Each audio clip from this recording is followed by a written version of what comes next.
go ahead and get started. Hello, everybody. How you doing? Good. Tired yet? It's been a long day? No?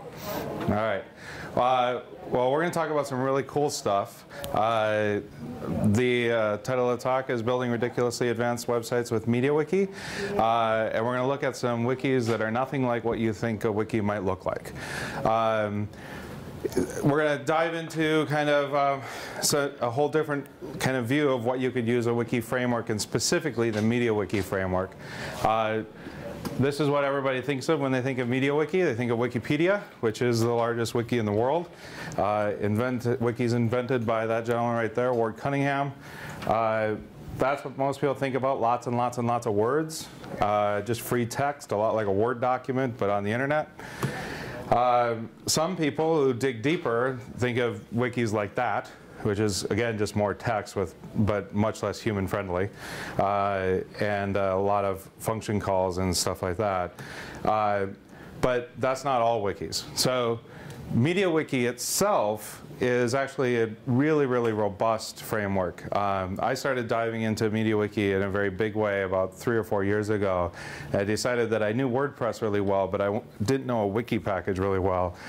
And you know, there's 8,000 different wikis. It only takes about 50 lines of code to write a wiki. But the level of sophistication that different wikis have is, widely diverse. And Mediawiki, because it supports Wikipedia, is one of the most sophisticated, with a very robust extension framework and a lot of other kind of great features. So here are some of the reasons why you want to use Mediawiki as a framework. And what I mean by this is, think of this in a different way. Don't think of this as like WordPress. Think of this more like Rails or Django. So what we're talking about is, how do we use Mediawiki as a framework, not necessarily purely as a content management system. Okay? But here's the number of things you get for free. Incremental editing, built-in versioning, undo. If you think of building a traditional software application and you said that every feature in this software application needs to be undoable, that's a really hard task for a developer to build in. And if you say, by the way, it needs to be unlimited undo, back to the beginning of time, that's a very, very difficult task for a developer. Mediawiki also has, as a framework, it has this wonderful thing where if you're dealing with a big bucket of structured data, you can just kind of, I like to talk about projects where you can just dump it all on the floor and figure it out later. So if you've got like this huge repository of information, some database that you want to make publicly available or editable, it's very easy to just kind of put it in there and figure it out later, which is a development methodology is very different than what you would typically do. You typically spend a lot of time figuring out, like, how do we want to structure that and how to make that work. What really makes Mediawiki interesting as a framework is the very last line, which is Semantic Mediawiki. So how many people are familiar at all with Semantic Mediawiki? Just a couple. All right. So Mediawiki and Semantic Mediawiki are like chocolate and peanut butter. What Mediawiki provides the framework for the editing interface, and what Semantic Mediawiki does is allow you to actually define structured data that exists inside of the wiki itself. You can then query that data and use that data programmatically. Okay, so that's a lot of what we're going to be talking about today, is how you use the semantic suite of extensions to create much more robust applications that are not inherently text-driven. So what do you mean? Well, if you're thinking of this in like object-oriented programming, in an object environment you'd have a class, you might have an instance of that class, and classes themselves can have properties. In Semantic Mediawiki, classes are really represented by something called a template. The template defines the structure of a class. The instance of that class is a page that uses that template. And property is the same. They're actually, semantic properties are called that because they're kind of inherited from class properties. And property would be like a number or a string or a Boolean that's attached to that item. You can even, to extend the object metaphor further than you'd ultimately like, you can even do inheritance and a little bit of polymorphism, +1 for using polymorphism in a talk, in Mediawiki by having templates that actually invoke and inherit from other templates. So like you could actually define a template of a person and then have that use subtemplates of things like employee, customer, et cetera, et cetera. Another way to look at this is to compare it to traditional SQL. So in a traditional SQL database, you're going to have a database itself with a logical structure of the database. You're going to have a record, a row in that database, and that row is going to have columns. In Semantic Mediawiki, a namespace would really define a database, and a page would be that individual row, and a property would be that individual column. And in fact, again, similar to the inheritance stuff, you can even build in relational integrity into the templates themselves.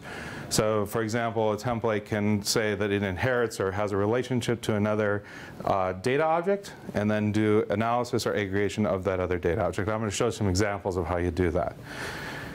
The reason to show these is to get you thinking about a wiki in a very different way, not as a content management system, but as an environment and a platform that you can build abstract applications on top of. So what does that look like? First of all, this is not stuff that humans are going to see a lot. You know, if you're building wikis with a modern set of tools, this would be managed by a form. So you would create a form that people type into nice, pretty boxes, and they click nice boxes, check boxes and stuff like that. But it ends up creating something like this that is actually an instance of a website object, an instance of a notification object, and a second instance of a notification object. The structure of these is pretty simple. If you look at it, the brace tells me that I'm invoking something. The first word is that I'm invoking a template called website. Each of the items that are prefixed by a pipe or a parameter, their name value pair with an equal sign. So this is saying call the template website, pass in the name of Wiki API, pass in the URL, blah, blah, blah, blah, blah, blah, right? That all comes into the template where those things are then programmatically available, and we can then do interesting things like conditionals and looping and all sorts of kind of traditional programming stuff on that.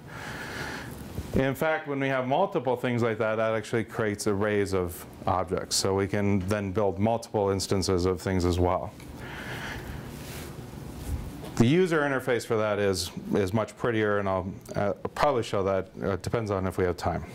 This is actually taken directly out of the website that I'm going to use to demonstrate some of this, Wiki API, so you can also see it there. I want to show a couple of examples just before I dive into the deeper example of using wikis to actually create structured data. This like ridiculously small projector size does some odd things to formatting. This is actually a wiki that I created that rates teams in a very awesome lawn game called Cube, which if you haven't played, you should, and uses the thousands of games that have been entered into it that have semantic data, programmable data around who won and lost those games, and then calculates values like their true skill ranking, which if you've played Xbox Live, you know about true skill. And I'm not going to go into how this is done, but what I will show you is if you look at the code behind this, you'll note that there's actually no content there. There's nothing that says any of those team names. That's a query that's asking the wiki to tell me things that satisfy this condition. They are a team and they have a true skill ranking, and they're an active team. And then return to me these things that have question marks, and then process them this way. So if you think of that as kind of a view in a MVC model, that's the way you kind of think of that. Is like, okay, this is my view that I'm going to apply to this. And the view is specifically defined as this template here. Another example of this is this is a hyphen making issues. There we go. This is a website that I have for my book club, which also shows books that we've read by year. And again, I'll just show you that here There's actually, again, no content. We're just invoking methods that say show books picked for that year, and we're passing in a year. So some examples of using wikis to create more application-like experiences. And then the last one, which my friend Kent is in the room for. Kent, raise your hand. Yeah. Yeah, you didn't know you were special in this. So here's an example of using a wiki as actually a data store. So I had an idea of I wanted to create like a little database, and I could have just wrote something in MySQL, or maybe even just put a file out somewhere on S3. But if I can, why not? So I just created, this is an example where I'm doing is using a wiki page as actually a database. So this wiki page has this many records, and those records create instances of objects that can be queried at runtime to get JSON back that you can then build other code on. This is a trivial example that wasn't realized, but you can see how you can use this to kind of create an ad hoc data store that's user editable and very easily modified. So first, before we dive into Wiki API and start looking at some deeper examples, I want to talk a little bit about coding with Mediawiki. A lot of wikis have no APIs at all. So, or in many wikis, the API is essentially the edit interface. So it's like, yeah, you can submit via the API a new version of the page, and that's it. Mediawiki actually has a really advanced API, and it's pretty awesome that this API is actually enabled on every Mediawiki install in the world. So there's let's say 70,000 Mediawiki instances in the world. They all have this API available. The API is not RESTful, so it isn't as modern as you'd ultimately like, but it has a lot of capability. So for example, if we want to see the last 10 changes from a wiki, we can query here. Let me log in. I think that's, well, no, maybe that's not it. Unnecognize value, RC props. These URLs didn't come over right, did they? Never mind. You can also do, here's a query that I actually use in this project that I'm going to show you, where we're requesting the wiki provide JSON output to just describe itself. So the API that Mediawiki has provides full access to both queries, edits, as well as administrative type functions like recent changes, rights management. Pretty much anything that the wiki actually does can be done by the API. You probably don't want to just start writing into that. There are frameworks for pretty much every language around. I do all my development for these in Python, so I use the simple Mediawiki framework. You'll tend to find that Mediawiki frameworks are in two camps. There are Mediawiki frameworks that are more about kind of user-facing objects, like they have concepts of pages and files. And then there are APIs that really just deal with plumbing. So a simple Mediawiki just deals with the plumbing of talking to the API and assumes you know how to construct your API methods and queries. It doesn't have a concept of like a page.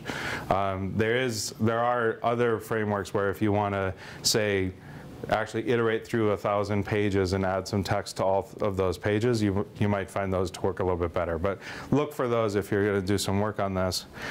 And then specifically, Semantic Mediawiki actually has two APIs for the querying of data as well as the inputting of data. So just to show you a little bit of what this looks like, here we're actually going to edit a page. So this is if you use the simple media framework, this is Python code and it's just a snippet. But the code is actually, the bulk of it's the API call itself. So what we're doing is we're calling the edit action, we're issuing it against the page title, and in this case we're using a variable called bookScoreTalk, and we're using an append text method to append text to that page, and then we pass in our edit token, which is an anti-spam measure. You execute that, you're done. So once you've done that, that text has been appended to that wiki page. Append text is actually a really, really cool feature because you don't have to worry or bother with what's ahead of the page. So if you're just constantly appending to a page, it's a really nice way to just kind of fire and forget. The other thing that's worth noting is that I'm actually using wiki text conventions in here. So something like tilde, tilde, tilde, tilde, say that tilde times, it actually gets turned into the user's signature, so inside of the wiki. This, by the way, is the kind of stuff, I don't know how, just as a slight diversion, Wikipedia itself has hundreds of bots that run and perform thousands of edits a minute or an hour. The suggestion is that if the bots at Wikipedia ever were turned off within 3 days, the entire site would be overtaken by spam. So the ability to programmatically interface with the wiki is a really important task. And robotically, you can think of that as spam, but you can also think of that as really any type of automation. It could be taking your most recent sales data, putting it into a page. It could be taking 5 different log analytics packages, aggregating data, putting it into one executive report, what have you.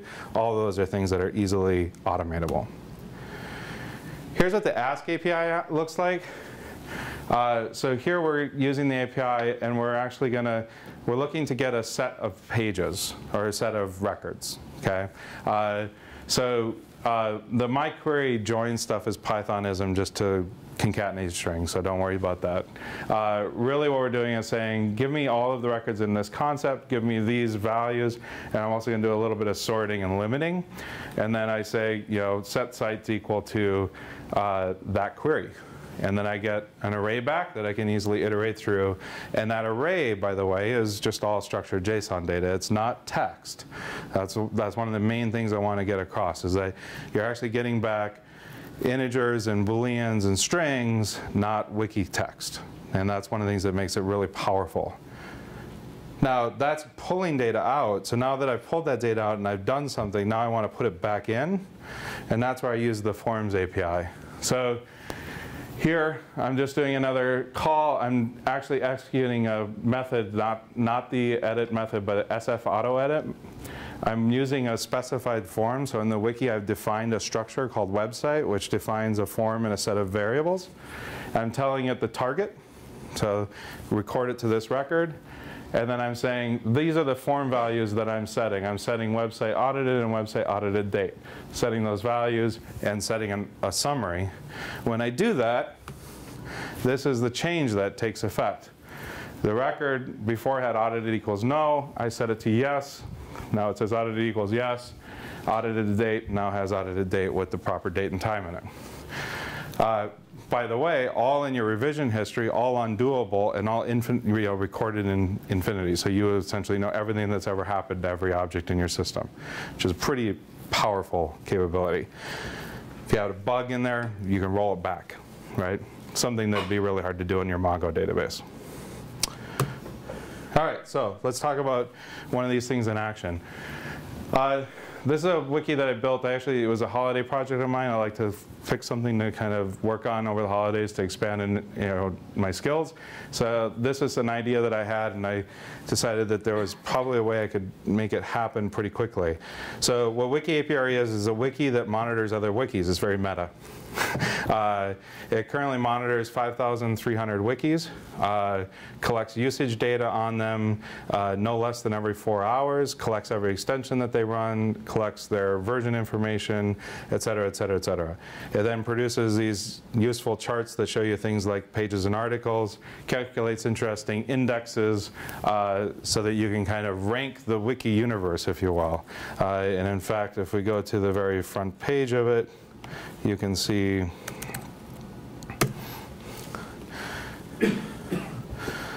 so currently 5,300 sites.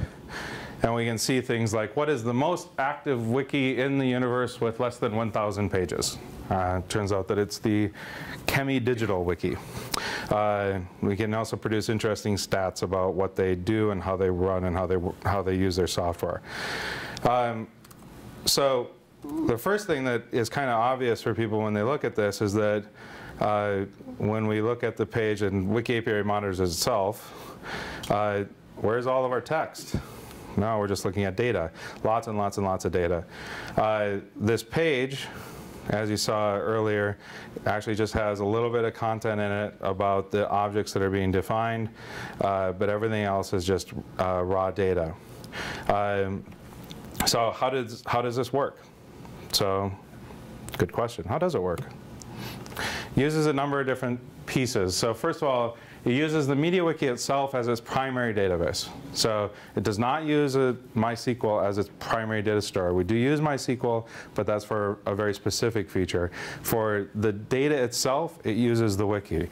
And just to prove that point to you, if we go to the Wiki API page and we say browse properties, which is a way to look at all of this data that's collected for that wiki, you can see that here's all of the raw data for this site itself. So it has an API URL, it has a Mediawiki version, has admin count, has database version detailed, etc. These are all raw data. And then we also have the data around what it's using. So like I know that it's using the arrays extension, and this is the version of the arrays extension it's using, 2.0 RC3. So this is all stored natively in the wiki, not in a separate database. The wiki itself is the database, okay? The forms for editing, I told you before that you would never actually show that raw stuff to a user. When you look at this and you edit, this is what your editing interface looks like. No curly brace, pipe, blah, blah, blah. You instead just have nice fields that you can fill out. You have nice checkboxes that you can set. You even have these tabs so that you don't have to look at everything all at once. A lot of kind of nice user-friendly stuff that allows you to actually change the page itself. And the properties themselves, I'm going to skip the properties in the interest of time. I do want to highlight one thing. Here, this page here is not simple HTML. So there's a extension that you can use in Mediawiki that allows you to actually generate raw HTML and inject it into the page called the Widget Extension. And it turns out to be really useful for something like this. What I do is in here, remember, this was an advanced topic, or advanced session. We're going to go in here. In here, you can see that these are all of the methods that are used by this page. And one of those methods is, where's website?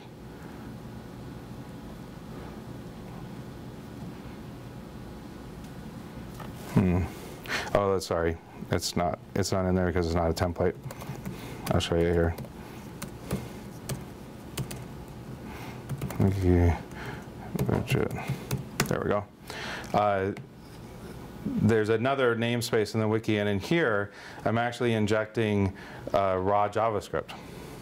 So I'm using the digraph.js library to actually show those graphs. That's not handled inside the wiki, but I'm able to inject raw JavaScript here. So this is actually a really great feature if you're building an app and you're like, oh, there's this jQuery thing or this JavaScript library that I want to be able to use in this page. You can actually inject that into the wiki by using this extension. Now, what else does this have? So a big part of what makes this website work is bots. And the bots are actually constantly at work. So if we look at the recent changes, what you'll see is there's actually a number of users on this wiki, and there have been edits today that they're making. Those are actually humans that are contributing and modifying things. If I check this one and say show bots, you'll see that the bots have been very, very busy. So I call the site Wiki API, which is a place where beehives are. So all the bots are bees. And Bumblebee is the bot that goes out and collects statistic data. So he does things like, oh, I wasn't able to talk to the seed wiki, so I'm going to record an error. I can actually see the diff of what he did, which again is pretty cool. I can see that he flagged the website in error and changed the error count to 1. And the error was that he got a timeout when trying to request information from that URL. And in fact, that's now being showed on the page because we want to let people know that we can't contact this wiki. The bots themselves, though, in this case, the bot is actually going out, collecting all that statistics data, and then updating the source of record, which is the wiki itself, with new information about what it knows about that. By the way, the code for those bots are all on GitHub. And so if you're curious, you can go to this GitHub page, and when this is on the Ministar wiki, I'll put a link up there. But you can see all the code that make these things work if you're curious to dive into more detail. Now, one of the areas where you do not want to put the data in a wiki is something like time series data. When you're dealing with time series data, you've got a lot of it. And so, for example, this graph has probably 4,000 data points. And that time series data I actually store outside of the wiki. And so what you can do is, there's nothing wrong with bringing in a separate data store. So I have a MySQL store that actually stores the time series data, and then I've got separate code that allows me to pull that out and present it inside of that widget that you saw, the website graphs widget. So the collection happens. Large grain data like is the website available and what version does it use is stored directly into the wiki. Fine grained high frequency data like the time series data is stored separately in MySQL and then brought together at render time. I originally did try putting that in the wiki, but it's just simply too much content, too frequently changing, I should say, for that. And that's really the last part, which is this custom web data access. That's essentially the data accessors to pull that in. So that's a little bit about Wiki API, which I think is a way different wiki than what most people would ever see. And I think of it kind of like a data wiki. So cool, huh? Yeah, sort of. Okay, all right.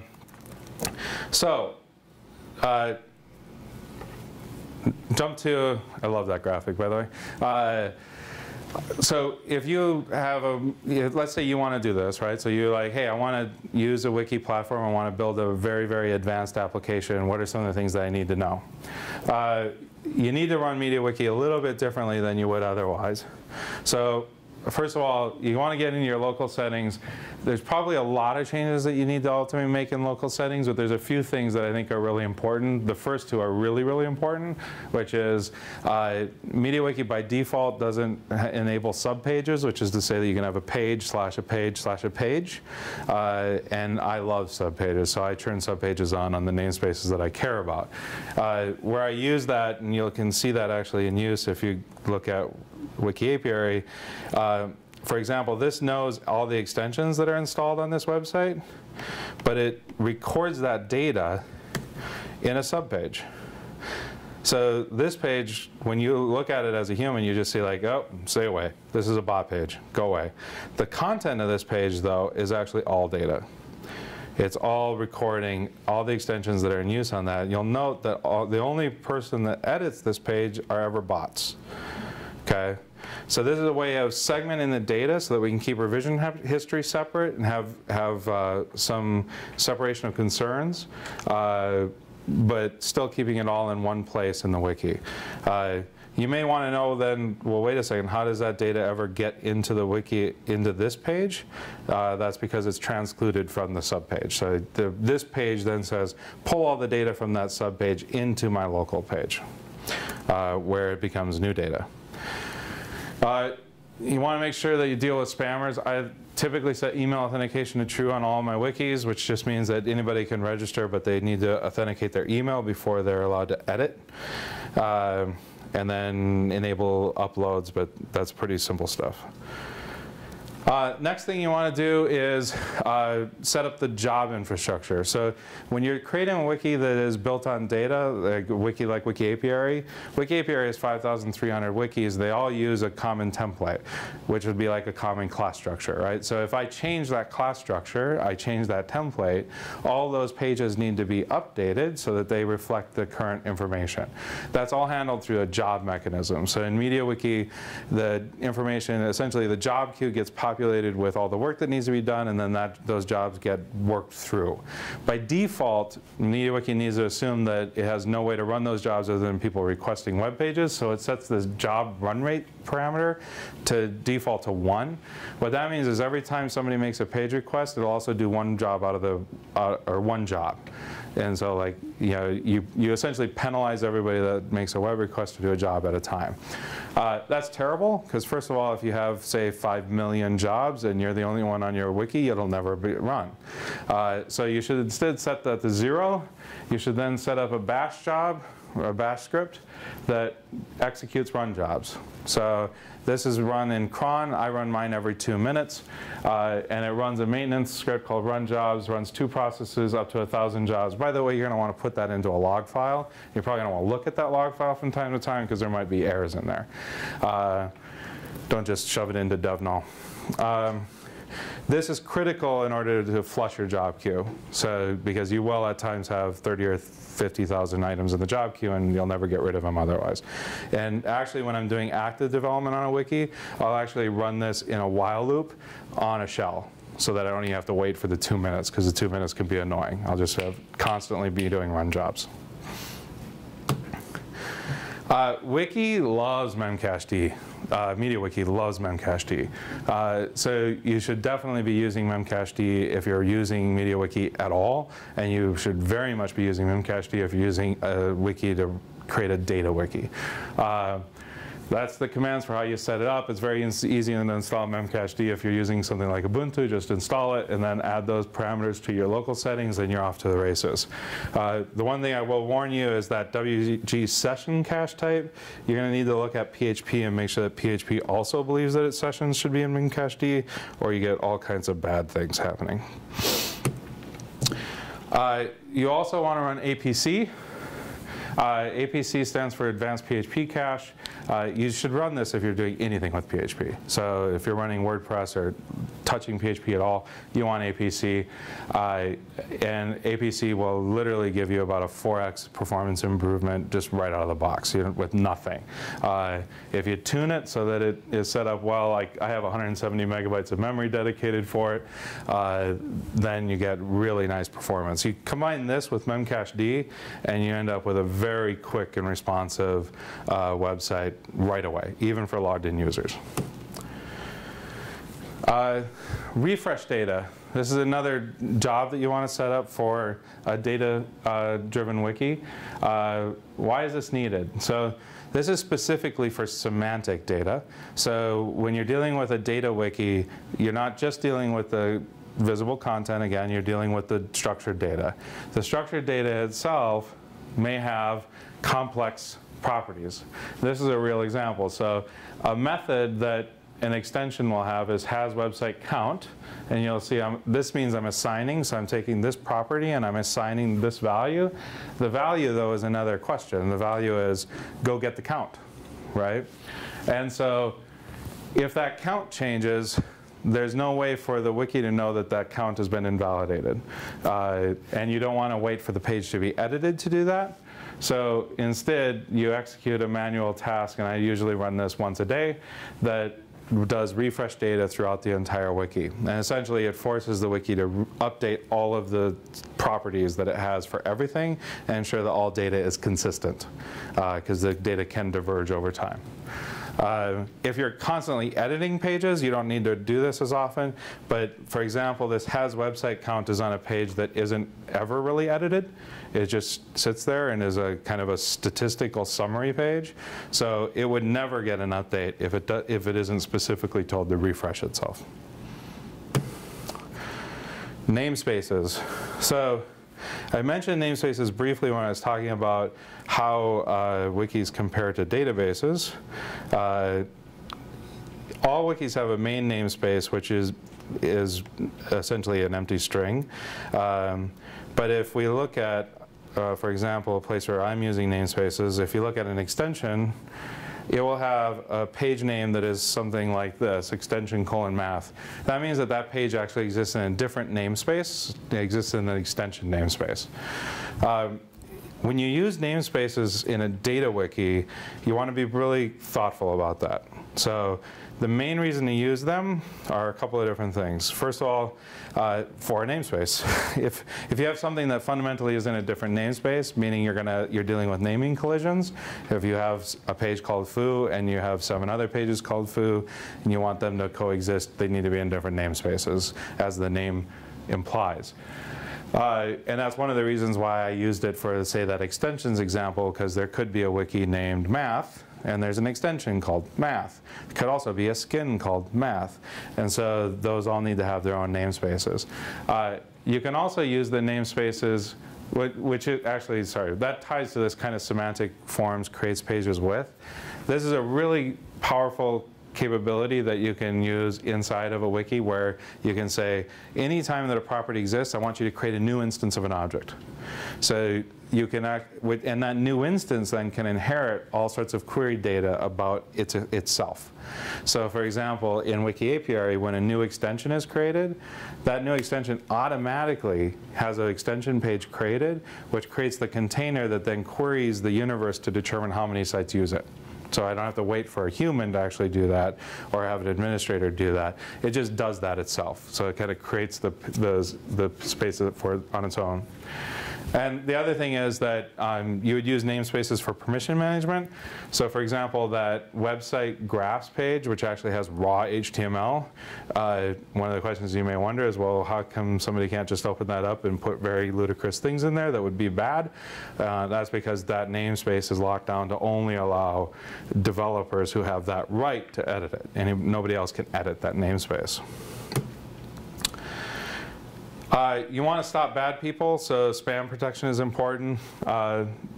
This just really highlights that there's a couple of extensions that every publicly available wiki should have. It should have confirm edit, it should have anti-spoof, and then spam blacklist and title blacklist. And you'll want to be a little bit careful with this, particularly if you were to develop something that was used inside your company. You wouldn't necessarily need things like spam blacklist or title blacklist. And you also want to be careful because, like, if you use the default settings here, which essentially pull the spam blacklist from Wikipedia, it's pretty aggressive. Like, there cannot be a link to a .ru website. You know, if there is, it's thought of as spam. So just like if you were to use WordPress, one of the things that people always want to know when you're setting up WordPress is, what plugins do you use? Because that's what makes WordPress fun, right? The Mediawiki has the same thing in extensions. So what extensions should you use? Well, there's a website that will tell you that, Wiki API. So if you're curious, you can go to this website, and here are the top 100 used extensions in priority orders. You can see confirm edit is the most widely used extension. Parser functions is a close second. So this gives you all sorts of detail. And you may be wondering, well, which ones do you use, Jamie? Because you seem like you know what you're doing, or at least sort of do. You would go to Wiki API and look at this list, and that's all the extensions that I use on my wikis. And the last topic I want to talk about is something that is specific to Semantic Mediawiki, which is concepts. Concepts turn out to be something that's actually really helpful programmatically. They're very much like categories. So if you've ever looked at Wikipedia, you assuredly have seen categories, because Wikipedia uses categories like crazy. Concepts are a way of essentially grouping pages together as well. The difference is that concepts are programmatically established as opposed to categories which are manually established. So one of the nice things about concepts is that you can use them to achieve a certain amount of dry, i.e. don't repeat yourself. So for example, one of the things that you might want to do is say, for me, I occasionally want to make sure that I know websites that have never been audited, which means that the bots never went in and validated that it's a real website. To do that, it's actually this query, which is has a few parameters. Says, yeah, is it a website that's not been audited? It's false. It's not defunct. It has a URL. And if those things are true, it'll be in this concept. The nice thing about this is that you can then use this in your programming. So in your Python code or in your Perl or Ruby code, you reference that, and you don't have to then change your code if this concept changes. So if in the future I decide that it's a different structure, I change the wiki just by hitting edit, and modify the query, and then the code will now assume that behavior. One of the really awesome things that you can use this for is something like this, websites to share. which is essentially, I don't want to share, I have this hooked up to Twitter, so it says like, oh, there's a new website, you should check it out. But I don't want to do that the second you enter it, because there's no graphs. That's lame. I want the graphs to be populated so there's something interesting to look at. So what I really want to do is make sure that it waits 3 days. And so this concept actually references a dynamic variable. So it says, if the page hasn't been modified or if it was created, time minus 3 days ago. And so the concept will always have a shifted universe of what is in it, so then I can query that and get those values. And these can be used for authorization if you set it up. I haven't done this, but you can pre-populate those concepts so you're not executing those queries at runtime, which if you're doing it regularly and using it as a category is a smart idea to do. And with that, I'm out of time. I hope that you found some interesting and cool stuff and want to build really crazy websites with Mediawiki. Any questions? Yes? So once you have this up and running, how difficult is it easy, medium, hard to get operations running, scale it, So pretty easy. You know, scaling Mediawiki is well-worn territory because of Wikimedia and what they've done. There are a couple of different areas of that. So the scaling part, thus far, even with hundreds of thousands of edits and thousands of sites like this example, this is all just running on one Linode box with 2 gig of RAM. The other part is how easy is it to maintain and modify the code. So like one of the things I didn't talk about is refactoring, because you, just like a programming environment, you may at times want to refactor. There actually are really good tools for that. It turns out to be a fairly different task than you would necessarily think, in that you're not necessarily issuing a query that says alter table to do this.